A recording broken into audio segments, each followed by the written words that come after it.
আচ্ছা, এখানে হচ্ছে ভরবেগ বলতে মূলত বোঝাচ্ছে হচ্ছে ভর আর বেগের গুণফল, ঠিক আছে?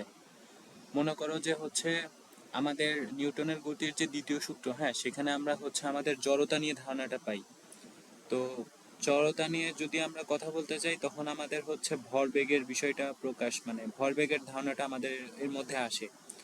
তো মনে করো যে হচ্ছে ভরবেগ জিনিসটা কি, যে কোন একটা বস্তু কখন বেশি, মানে জড়তা জিনিসটা কি, যে সেই জিনিসটাকে তার অবস্থা থেকে চেঞ্জ করা কতটা কঠিন। তো নিউটনের দ্বিতীয় সূত্র বলে যে হচ্ছে যার ভরবেগ যত বেশি তাকে হচ্ছে, মানে তার জড়তা তত বেশি, তাকে সে অবস্থা থেকে সরানো তত কঠিন।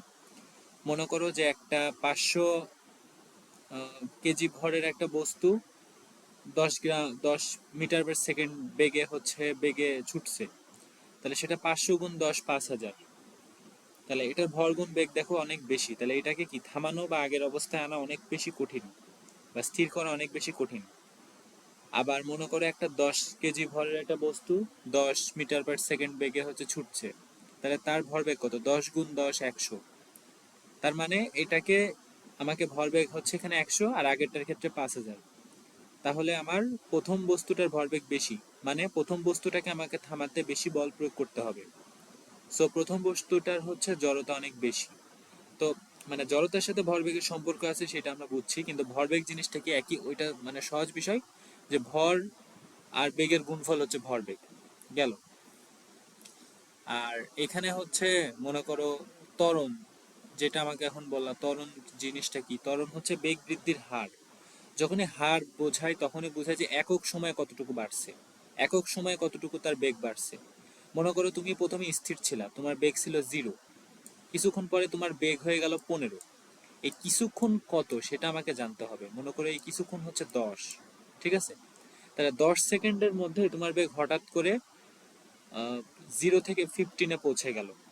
তাহলে সেই জিনিসটাকে আমরা প্রকাশ করবো কেমনে, মানে কত বাড়ছে কি হারে, সেটা প্রকাশ করার জন্য কি করবে? শেষ বেগ মানে 15, আদি বেগ হচ্ছে 0, আর আমাদের এই পুরো অপারেশনটা হচ্ছে 10 সেকেন্ডে। তাহলে 15/10 সমান সমান হচ্ছে 1.5। তাহলে আমাদের ত্বরণ হচ্ছে 1.5 মিটার পার সেকেন্ড স্কোয়ার। এটা অনেকবার বলছি, বেগের একক হচ্ছে মিটার পার সেকেন্ড, আর হচ্ছে সময়ের একক হচ্ছে শুধুমাত্র সেকেন্ড। এখানে বীজগাণিতিক বিয়োগ করলে এই -1 থেকে -1 আরো বিয়োগ যাবে, গিয়ে ms-2 হয়, ঠিক আছে?